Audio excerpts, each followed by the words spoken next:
안녕하십니까. 박훈탁TV 2019년 11월 8일 이슈 방담 75회 방송입니다. 오늘도 KBS, MBC, SBS와 종편방송이 보도하지 않는 중요하고 새로운 소식 전달해 드리도록 하겠습니다. 북한에서 김정은 유일체제가 이미 붕괴한 것 같습니다. 북한의 2인자로 알려진 최룡해란 자가 중국으로부터 축전을 받았고 또 이 자가 외국 대통령에게 축전을 보내고 있습니다. 이러한 일은 김정은 유일체제라면 있을 수가 없는 일입니다. 그리고 최근 김정은이가 김정일의 금강산 관광 사업을 비판했다는 보도가 나왔습니다. 이것도 유일체제라면 있을 수가 없는 일입니다. 그리고 또 며칠 전 김평일이 돌아왔습니다. 김정은의 유복형 김평일이가 체코에서 40여 년을 전전하다가 돌아온 것입니다. 이것은 김정은의 유고 가능성을 강력하게 시사하는 것입니다. 백두혈통의 유일체제가 사실상 종료된 것으로 보입니다.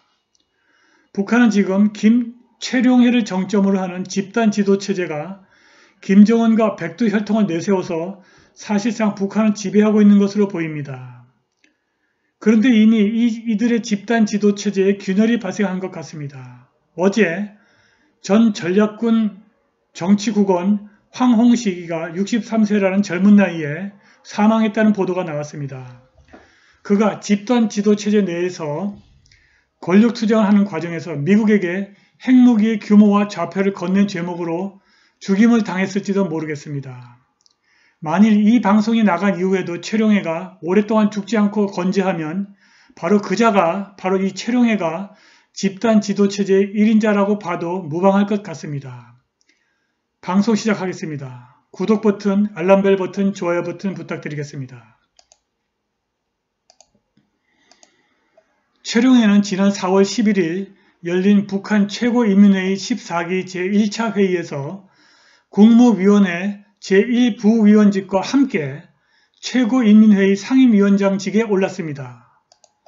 북한에서 국무위원회는 김정은이 직접 담당하는 핵심 국정기구이고 최룡해가 이번에 맡은 국무위원회 제1부위원장은 그동안 북한 직제상 없던 직위입니다.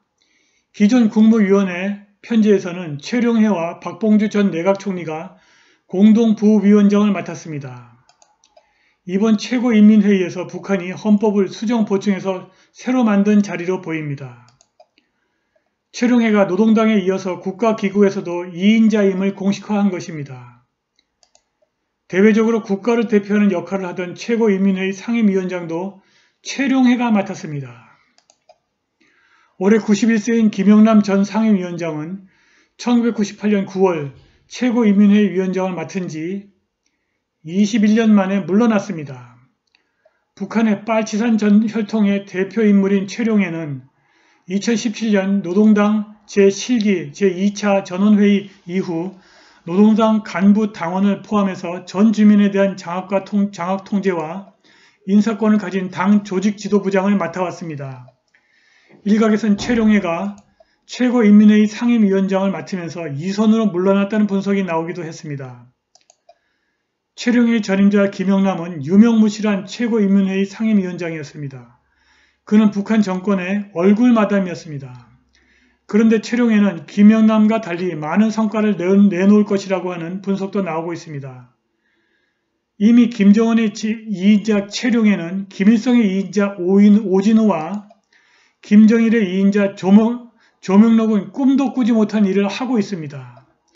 이미 최룡해는 2인자가 아니라 사실상 북한을 통치하고 있는 집단 지도체제의 수장일 가능성이 있습니다.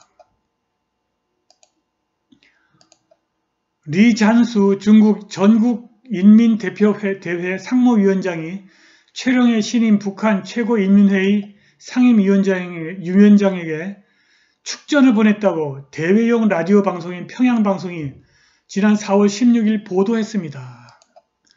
중국의 전국인민대표회의와 북한의 최고인민회의는 모두 서방의 입법기관에 해당됩니다.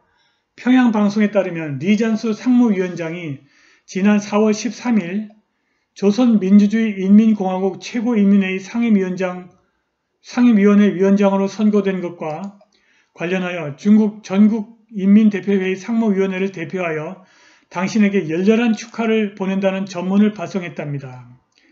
리 상무위원장은 북중 수교 70주년을 맞아 두 나라 입법기관들 사이의 교류와 협조를 강화하고 중조 관계 발전을 추동하기 위해서 공동으로 노력하기를 바란다고 밝혔습니다. 이것은 매우 이례적인 사건입니다. 김일성과 김정은 시절에도 최고인민회의 상임위원장에 오른 2인자들이 있었으나 그들은 중국 전국인민대표대회 상무위원장의 취임 축전을 받지 못했을 것입니다. 뿐만 아니라 2인자 최룡해가 외국 대통령에게 축전을 보내고 있습니다. 최룡해는 김정은 국무위원장의 이름이 아니라 최고인민회의 상임위원장 최룡해의 이름으로 외국 대통령에게 축전을 보냈습니다. 최룡해 최고인민회의 상임위원장이 알레한드로 히아마테이 과테말라 대통령에게 당선 축하 전문을 보냈다고 조선중앙통신이 8월 14일 보도했습니다. 평양발 조선중앙통신에 따르면 조선민주주의인민공화국 최고인민회의 상임위원회 최룡해 위원장이 10월 9일 요웨리 카쿠타 무세베니 우간다 공화국 대통령에게 축전을 보냈습니다. 축전의 내용을 좀 들여다보면 나는 우간다 독립 57돌에 주음하여 당신과 귀국 정부와 인민에게 열렬한 축하를 보냅니다. 나는 이 기회에 오랜 역사와 전통을 가지고 있는 우리 두 나라 사이의 친선 협조 관계가 앞으로 좋게 발전하리라는 확신을 표명하면서 당신이 건강할 것과 귀국 인민에게 복리가 있을 것을 충심으로 축원합니다. 저는 이 축전을 읽으면서 최룡해가 2인자가 아니라 1인자라는 느낌을 받았습니다. 그리고 지난 10월에는 최룡해가 기내 공화국에 공화국 선포 61도를 축하하는 축전을 보내는데 이 축전에서도 최룡해가 기내 공화국 대통령과 동급임을 암시했습니다. 김일성과 김정일 시절에는 2인자가 외국으로부터 축전을 받고 또 외국 대통령에게 축전을 보내는 일은 없었습니다. 이것은 실로 중대한 변화가 아닐 수 없습니다. 며칠 전 김정은이가 자신의 아버지 김정일이 해놓은 금강산 관광사업을 무참하게 비판했다는 보도가 나왔습니다. 북한의 주체사상과 유일체제는 김일성과 김정일을 천주교의 교황과 같은 지위에 올려놓았습니다. 교황은 성경 해석과 교회 행정에서 오류를 범하지 않습니다. 바로 이것이 교황 무오류론입니다. 주체사상과 북한의 유일체제에서 김일성과 김정일은 오류를 범하지 않는 존재입니다. 뿐만이 아니라 주체사상에서 김일성은 하느님이고 김정일은 예수님과 동격의 존재입니다. 김정은이 오류를 범할 수 없는 김정일의 금강산 관광사업을 비판했다는 것은 이미 유일체제가 붕괴했음을 의미합니다. 그런데 며칠 전 느닷없이 김정은과 갈래가 다른 이복형 김평일이 귀국했습니다. 이것은 이미 김정은 유일체제가 무너졌으며 김정은의 6.25 사태가 발생했거나 발생할 가능성은 시사하는 것입니다. 김정은의 6.25 사태가 확실하다면 김평일로의 승계가 완성될 때까지 북한의 집단 지도체제는 이러한 사실을 대외적으로 알리지 않을 것입니다. 그리고 어제 북한의 전략군 사령부 초대 정치위원을 지낸 63세 황홍식이 사망했다는 보도가 나왔습니다.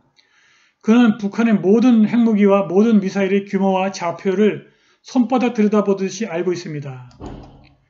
여러가지 추측이 난무하지만 병으로 죽은 것이 아니라면 집단 지도체제 내부에 문제가 생긴 것으로 봐야 할 것 같습니다. 그가 미국에게 핵무기와 미사일의 규모와 좌표를 넘겼을 가능성도 있습니다. 스탈린과 후르시초프 사망 이후 소련에서 발생한 집단 지도체제는 완벽하게 무능했고 체르넨코를 거쳐서 고르바초프에게 이르는 단일 지도체제를 이행했고 결국 붕괴했습니다. 집단 지도체제는 대세를 추종하는 집단서고 그룹띵킹이 지배하기 때문에 급변 사태가 발생하면 유효하고 효율적인 대안을 마련할 수가 없습니다. 그래서 집단 지도체제 내부에서 위기를 인식하는 파벌이 생기면 불가피하게 권력투쟁이 발생하고 결국 붕괴하게 됩니다. 황홍식의 사망은 북한 집단 지도체제 안에서 권력투쟁이 벌어지고 있음을 시사하는 것입니다.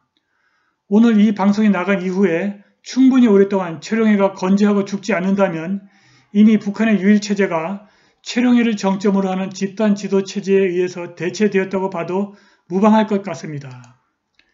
김정은과 그를 대체할지도 모르는 김평일은 집단 지도체제의 얼굴마담에 불과합니다. 소련에서 보았듯이 집단 지도체제는 오래갈 수 없습니다. 오늘 방송은 여기까지입니다. 감사합니다.